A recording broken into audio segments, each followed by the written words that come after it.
Queridos e queridas, meus amados irmãos em Cristo Jesus, graça e paz, abençoados e abençoadas. Você que faz parte como uma unidade no corpo de Cristo, aonde todos nós somos irmãos. Isso é o gostoso da graça de Deus, aonde reconhecemos que ninguém é mais do que o outro, todos iguais, e que todos têm um dom ou dons recebidos e concedidos por Cristo Jesus, e cada um desenvolve o seu dom sabendo da sua importância nesse corpo que é o corpo de Cristo, cuja cabeça é Ele, e nós o temos como nosso único pastor, como nosso único Senhor.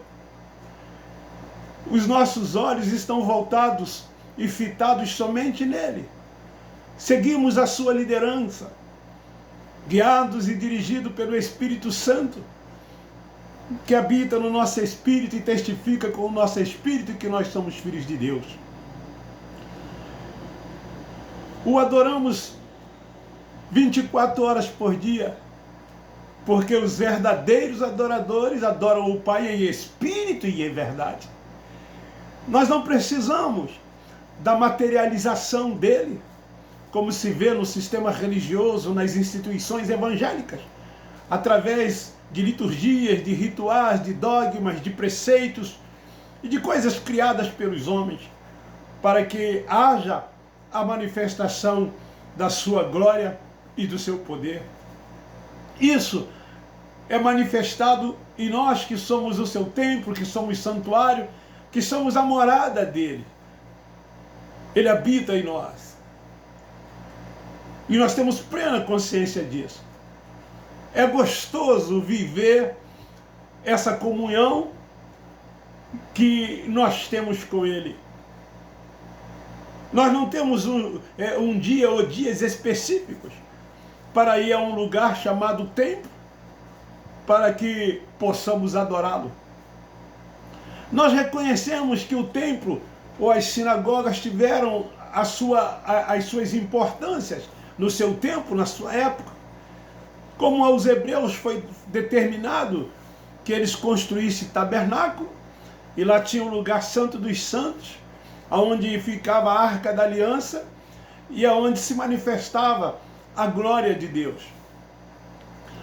O próprio Deus estabeleceu que fosse construído o templo, e esse templo foi construído por Salomão. O próprio Jesus Nazareno frequentou o templo, assim como Paulo.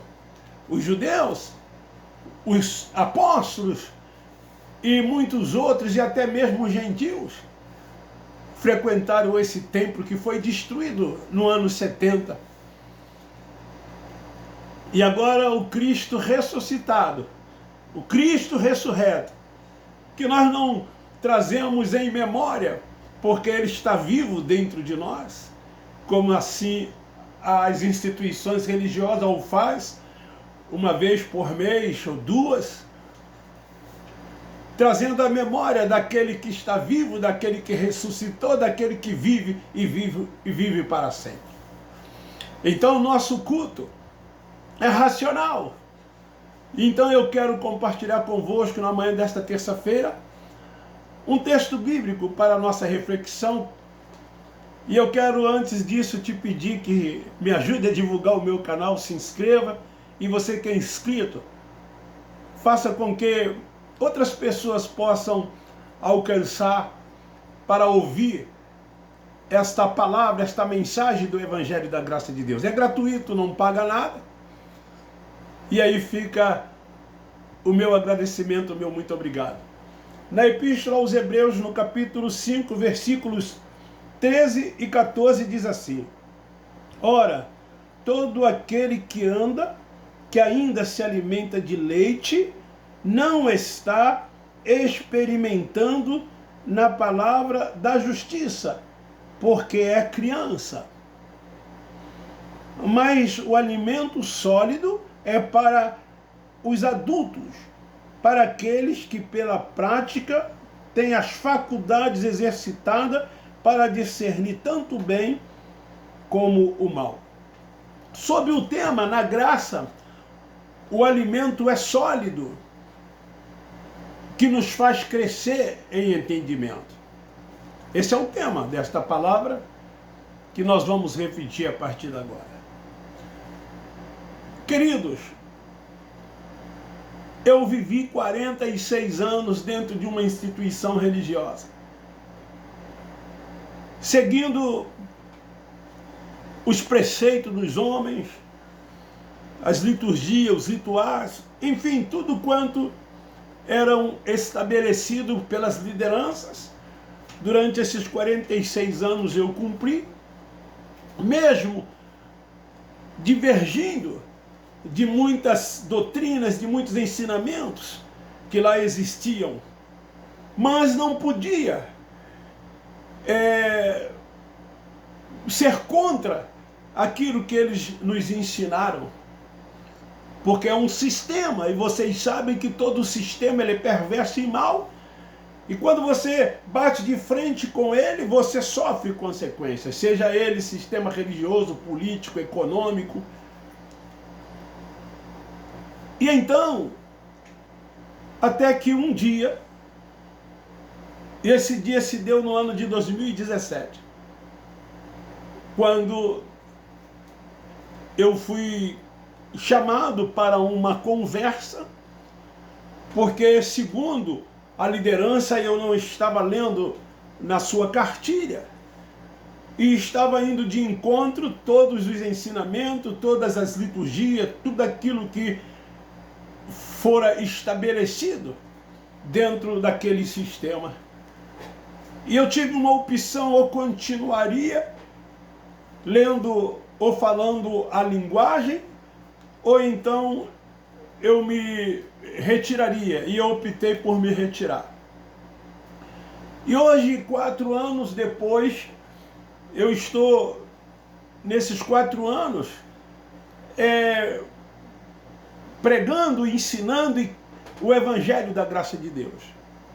Tomei uma atitude, sendo incentivado por alguns amigos, pela minha filha e por outras pessoas, de criar um canal no YouTube, pois antes eu pregava diariamente e enviava no Zap áudios para as pessoas refletirem sobre a palavra. E até que em junho do ano passado, dia 17 de junho, salvo engano, eu criei esse canal. Foi o meu neto que criou, que fez esse canal para mim, e dali eu comecei então pregar e ensinar esse evangelho nos ensinado pelo apóstolo São Paulo, o apóstolo dos gentios.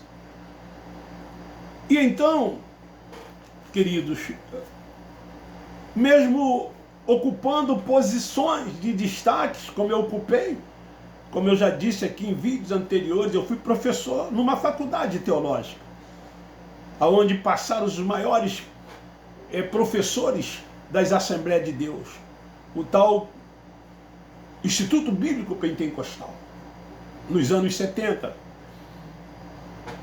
Fui colega de magistério de muitos autores de livros da CPAD, de muitos que hoje estão aí na mídia e que já estiveram, e de outros que já partiram.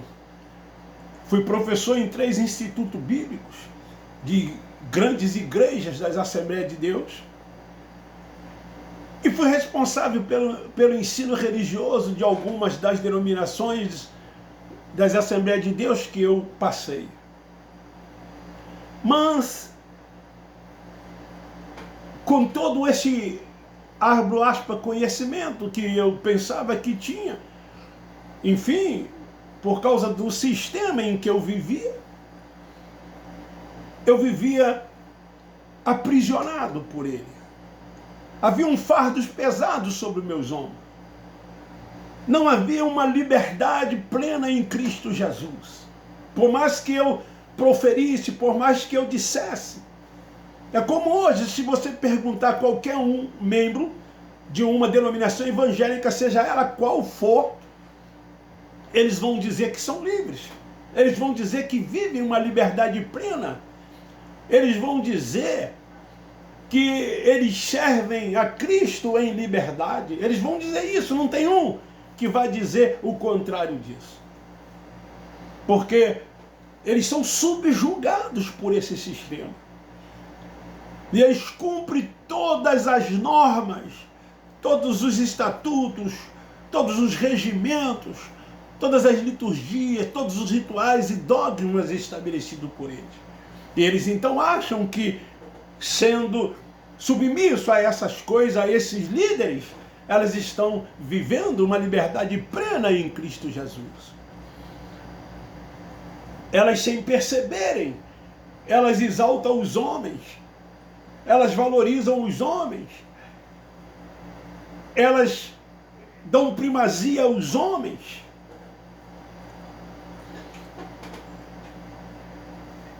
Tudo quanto lhes é passado, essas pessoas aceitam sem nenhum questionamento. Lá não se pode questionar nada. Numa escola bíblica dominical de quase 2 horas, o professor é quem fala. E se você falar, você tem que concordar com aquilo que ele está ensinando, com aquilo que ele está dizendo. Porque senão você vai se tornar mal visto. Nas chamadas reuniões que eles chamam de culto, o pregador, ele usa o microfone 30, 40, 60, 2 horas, num monólogo, e ninguém pode se levantar e se opor às coisas que ele está lhe pregando e dizendo. E aí as pessoas saem transmitindo aquilo que elas ouviram, como se aquilo fosse uma verdade absoluta. E daí vão repassando uns para os outros. Tanto é que quando alguém, ele deixa aquela denominação e ele abre a sua própria denominação, ele traz tudo aquilo que ele aprendeu naquele sistema religioso. Não há uma diferença, é como se fosse uma xerox, uma cópia de tudo aquilo que ele aprendeu. É isso que acontece dentro dessas igrejas chamadas evangélicas. As reuniões você já sabe por antemão do que lá vai acontecer, porque são liturgias, são rituais. Então não tem nenhuma novidade. Mas no final de cada uma dessas reuniões, eles irão dizer assim: foi uma bênção. Foi maravilhoso. Que culto!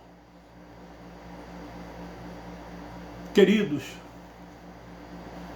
o processo de maturação espiritual se dá através de um alimento sólido.